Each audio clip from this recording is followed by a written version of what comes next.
So చూస్తుంటే ఆమెకి and Chandrababu Naidu గారికి మధ్య విభేదాలు స్టార్ట్ అయ్యాయని, దూరం పెరిగిందని ఒక క్వశ్చన్ అయితే అందరిలో కూడా రైజ్ అవుతుంది సార్. మరి నిజంగా వాళ్ళిద్దరి మధ్య ఏం జరుగుతుంది, అసలు ఆ స్పీచ్ అయితే ఆమెకు చంద్రబాబు మధ్య ఏమైనా గ్యాప్ ఉందా అన్న అనుమానాలు అయితే వస్తున్నాయి. ఇవి సహజం. కూటమి ఉన్నప్పుడు ఖచ్చితంగా పురంధేశ్వరికి తర్వాత ఏ రకమైన ఇంపార్టెన్స్ కనిపించట్లేదు కేంద్రంలో కానీ రాష్ట్రంలో కానీ. ఎక్కడ బీజేపీ సత్యకుమార్ మంత్రిగా ఆయన పనిచేసుకుంటున్నాడు తప్ప బీజేపీ నాయకులకి ఏమీ ఎక్కడ ఇంపార్టెన్స్ అయితే కనిపించట్లేదు. అంటే గవర్నమెంట్ కార్యక్రమాల్లో కావచ్చు, ఇంకో చోట లేదు. ఈ విషయంలో మనం పవన్ కళ్యాణ్ గురించి కూడా చెప్పుకున్నాం. పవన్ కళ్యాణ్కి కూడా పెద్ద ఇంపార్టెన్స్ చంద్రబాబు ఇస్తున్నట్లేదు. బిగినింగ్లో ప్రతి దీంట్లో కూడా పవన్ కళ్యాణ్ ఫోటోలు కూడా గవర్నమెంట్ ఆఫీసులో పెట్టండి అని చెప్పారని వచ్చింది. కానీ తర్వాత రామోజీరావుకి సంబంధించిన సంతాప కార్యక్రమంలో ఫుల్ పేజ్ యాడ్లలో కూడా చంద్రబాబు ఫోటోనే ఉంది. దీన్ని ఇతర రాష్ట్రాలతో కంపేర్ చేస్తున్నారు, కర్ణాటక అండ్ తెలంగాణతో. ఇక్కడ ఏ ప్రకటించినా బట్టి విక్రమార్క ఉంటున్నాడు, కర్ణాటకలో కూడా ఏది ఇచ్చినా సిద్ధరామయ్యతో పాటు డీకే శివకుమార్ ఫోటోలు కూడా ఉంటున్నాయి. వీళ్ళు ఇస్తున్నారు, ఇక్కడేమో పవన్ కళ్యాణ్ మీద డిపెండ్ అయ్యి కదా చంద్రబాబు అధికారంలోకి వచ్చాడు. పవన్ కళ్యాణ్ లేకపోతే అసలు ఆయన అధికారంలోకి వచ్చే పరిస్థితి లేదు. బీజేపీ జగన్తో ఉండేది, పోల్ మేనేజ్మెంట్ అంతా జగన్ బాగా చేసుకుండేవాడు. జగన్కి ఒకవేళ వ్యతిరేకత ఉన్న ఓట్లు చీలిపోయేవి. కాబట్టి టఫ్ అయ్యేది చంద్రబాబుకి. వచ్చుంటాడా లేదో చెప్పలేం, కానీ ఖచ్చితంగా ఛాలెంజింగ్ అయితే ఉండేది. సో ఇటువంటి కాంటెక్స్ట్లో ఇప్పుడు పవన్ కళ్యాణ్ని మెల్లమెల్లగా తగ్గిస్తున్నారు. ఈవెన్ కొంతమంది ఆ మధ్య ఆంధ్రజ్యోతి ఒక కార్టూన్ కూడా వేసిందని చెప్పాను నేను. అంటే మోడీ నా గుండెల్లో ఉన్నాడని పవన్ కళ్యాణ్ అంటే, దాని మీద ఆంధ్రజ్యోతి కార్టూన్ ఏంటంటే, మీ గుండెల్లో మోడీ గుండెల్లో మీరుంటే సరిపోదు సార్, ఇక్కడ అమరావతిని పోలవరాన్ని కూడా ఆయన గుండెల్లో పెట్టండి అని చెప్పాయి. అంటే అమరావతిని పోలవరాన్ని ఆయన గుండెల్లో పవన్ కళ్యాణ్ ఎందుకు పెట్టాలి, చంద్రబాబు ఎందుకు పెట్టకూడదు? అది అక్కడ ఏంటంటే పవన్ కళ్యాణ్ని కామెడీ చేసే విధంగా కార్టూన్ వచ్చింది. అది తెలుగుదేశం పత్రికలో రావడం ఆశ్చర్యం. సో ఇలాగా అనేక విషయాల్లో పవన్ కళ్యాణ్కి కూడా ఇంపార్టెన్స్ ఇవ్వట్లేదు. అట్లాగే పురంధేశ్వరికి కూడా పెద్దగా ఇంపార్టెన్స్ వచ్చినట్టు కనపడలేదు. మామూలుగా అయితే పురంధేశ్వరి అంతకు ముందుగా ఇసుక కుంభకోణం, తర్వాత మద్యం కుంభకోణాల మీద పెద్ద ఎత్తున పోరాటం చేసింది. ఇప్పటి వరకు వాటిలో పెద్ద మార్పులు రాలే. ఇసుక మళ్ళీ ఫ్రీ ఇసుక అన్నారు, కానీ ఎక్కడికక్కడ అమ్ముకోవడం జరుగుతుంది. దాని మీద పురంధేశ్వరి కోపంగా ఉన్నట్టుగా చెబుతున్నారు.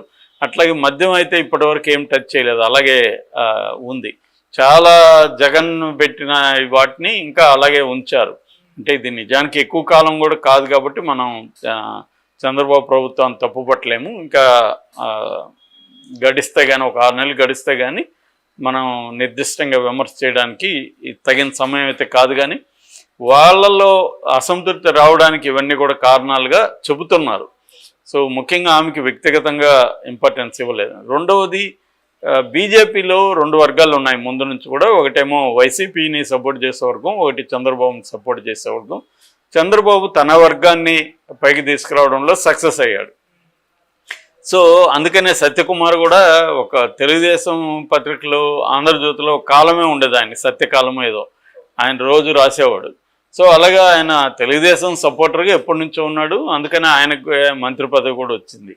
సో కానీ పురంధేశ్వరి కోసం ఈయన బీజేపీ వాళ్ళతో గట్టిగా నిలబడి మాట్లాడలేదు చంద్రబాబు. అందుకనే ఆమెకు కేంద్రంలో మంత్రి పదవి కావచ్చు, లేకపోతే ఇంకే రకమైన ఇంపార్టెన్స్ కూడా రాలేదు.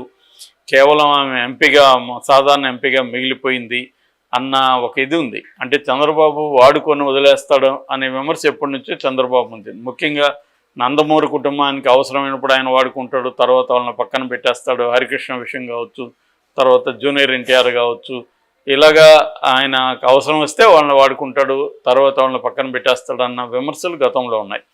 అంటే ఆమె అయితే చంద్రబాబు గెలుపుకు కూడా చాలా పెద్ద కృషి చేసింది. అంటే బీజేపీ పెద్దలతో ఎప్పటికప్పుడు టచ్లో ఉంటూ వాళ్ళని కలపడం కావచ్చు, 100 రూపీస్ కాయిన్ ఆ సందర్భంగా కూడా నడ్డాతో చంద్రబాబును కలపడం, ఇవన్నీ ఆమె చంద్రబాబుకు అనుకూలంగా చాలా పనులు అయితే చేసింది. అట్లాగే జగన్కి యాంటీగా బిల్డప్ చేయడంలో కూడా ఆమె కృషి చేసింది. అయితే నిన్న ఆమె టెక్నికల్గా తీసుకున్నప్పుడు ఆమె చెప్పింది కరెక్టే, హామీలు నేను ఇవ్వలేదు, నిజంగానే బీజేపీ హామీలు ఇవ్వలేదు, చంద్రబాబు మేనిఫెస్టోని బీజేపీ ఓన్ చేసుకోలేదు, ఈవెన్ అధికార ప్రతినిధి తాకడానికి కూడా ఆయన ఇష్టపడలేదు, స్టేజ్ మీద వద్దనేసాడు. సో వాళ్ళు ఎప్పుడూ ఓన్ చేసుకోవాలి. అందుకని అది ఇటు పవన్ కళ్యాణ్ ఓన్ చేసుకున్నాడు, చంద్రబాబు ఓన్ చేసుకున్నాడు తప్ప బీజేపీ ఓన్ చేసుకోలేదు. కాకపోతే ఇక్కడ టెక్నికల్గా నేను చెప్పలేదని చెప్పచ్చు, కానీ కూటమి వాళ్ళదే కదా, ప్రభుత్వం వాళ్ళదే కదా. అయినప్పుడు ఆమె బాధ్యత తీసుకోవాలి. ఆమె కూడా ప్రజలకు సంబంధించి బాధ్యత తీసుకొని, అంటే నేను చెప్పలేదు కాబట్టి అమలు చేయకపోతే నాకు సంబంధం లేదని అనకూడదు ఆమె. ఎందుకంటే కూటమి అంటేనే అర్థం అన్నిటినీ ఓన్ చేసుకోవాలి. అంతేగాని చంద్రబాబు చెప్పాడు కదా, మరెందుకున్నారు మీరు గవర్నమెంట్లో, బీజేపీ మీరు గవర్నమెంట్లో ఉండకూడదు కదా, అట్టేటప్పుడు మీరు ప్రతిపక్షంలో ఉండండి, ఎందుకు మంత్రి పదవి తీసుకున్నారు. కాబట్టి ఆ ప్రశ్న అయితే ఆమెకి ఖచ్చితంగా వస్తుంది. సో ఆమె అలా ఎస్కేప్ కావడానికి మాత్రం కుదరదు. ప్రజల తరఫున బాధ్యత వహించాలి. ఒక ఎంపీగా కూడా ఆమెకు బాధ్యత ఉంది. సో ఎంపీ కాబట్టి నాకు ఇక్కడ రాష్ట్ర ప్రభుత్వానికి సంబంధించి ఏమి లేదని చెప్పడానికి లేదు. ఎందుకంటే ఆమెకు ఒక నియోజకవర్గం ఉంది, అక్కడ ప్రజలు ఉన్నారు, అక్కడ ఇబ్బందులు పడుతున్నారు, అక్కడ ఖచ్చితంగా వాళ్ళని నిలదీస్తారు. పైగా డబుల్ ఇంజిన్ సర్కార్ ఇది, కేంద్రంలో వీళ్ళు ఉన్నారు, రాష్ట్రంలో వీళ్ళు ఉన్నారు, కాబట్టి ఇంకా ఎక్కువ ఆశిస్తారు దీని నుంచి. ఎందుకంటే గతంలో జగన్ అంటే ప్రతిదీ భయపడుతూ చేయాల్సి వచ్చింది. ఇప్పుడు అలాంటి భయం అవసరం లేదు. చంద్రబాబు వల్ల మోడీకి భయం ఉండాలి, కానీ మోడీ వల్ల చంద్రబాబుకి ఎందుకు భయం ఉండాలి? కాబట్టి ఎక్కువ ఆశిస్తారు. కానీ ఇప్పుడు ఆ ఆశలకు తగినట్టుగా ఎక్కడా ఏమి జరగలేదు. బడ్జెట్లో ఏమన్నా జరుగుతుంది అనేది అందరూ కూడా ఎదురు చూస్తున్నారు. ఇప్పుడు బడ్జెట్ తర్వాత నిజానికి చంద్రబాబుకి నిజంగా ఎంత ఇంపార్టెన్స్ ఉందో తేలిపోతుంది. ఎందుకంటే వాళ్ళు మామూలుగానే సౌత్ ఇండియాకి ఎప్పుడు కూడా పెద్దపీట వేయరు నార్త్ ఇండియన్ ప్రైమ్ మినిస్టర్లు. కాబట్టి ఒకవేళ ఆమె నిర్మలా సీతారామన్ తమిళనాడు ఆమె, ఒకప్పుడు తెలుగు కోడలు అయినప్పటికీ ఆమె కూడా నార్త్ ఇండియాకే ఇంపార్టెన్స్ ఇస్తుంది. ఎందుకంటే దానికి ప్రధాన కారణం అంటే ఇక్కడ వాళ్ళ గవర్నమెంట్స్ లేవు సౌత్లో. ఓవరాల్గా నార్త్ ఇండియా సౌత్ ఇండియా అనేటప్పుడు సౌత్ ఇండియా మీద సౌత్ ప్రేమ అనేది స్టాలిన్ లాంటి వాళ్ళు, పినరాయి విజయ్ లాంటి వాళ్ళు ఎప్పటి నుంచో మాట్లాడుతున్నారు. సో ఈ కాంటెక్స్ట్లో పురంధేశ్వరి తన ప్రభుత్వంలో హామీలు అమలు జరిగినప్పుడు ఎస్కేప్ అవడం అయితే కరెక్ట్ కాదు. మీరేం చెప్తారు సార్? నిన్న రాజమండ్రిలో ఆమెను కొంతమంది రైతులు కావచ్చు, మిగతా ప్రజలు చుట్టుముట్టి హామీలు ఇచ్చారు, హామీలు ఏమి నెరవేర్చలేదు, రైతులకి ఇప్పటి వరకు రైతు భరోసా పడలేదు, తర్వాత విద్యా దీవెన కావచ్చు, వసతి దీవెన కావచ్చు, ఈ ఫండ్స్ ఏం రాలేదు, అట్లాగే తల్లికి వందనం అనే పేరుతో అమ్మఒడి ఇంతకుముందు జగన్ ఇచ్చేవాడు, అది రాలేదు. ఇలాగా ఆమెని అడిగారు.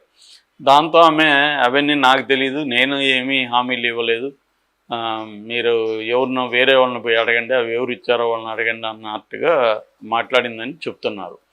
అంటే దీనివల్ల ఏంటి పురంధేశ్వరికి చంద్రబాబు మధ్య ఏమైనా ఇబ్బందులు వచ్చాయా నాకు వార్త వైరల్ అవుతుంది. మామూలుగా ఏంటంటే ఇది సంకీర్ణ కూటమి. సంకీర్ణ కూటమిలో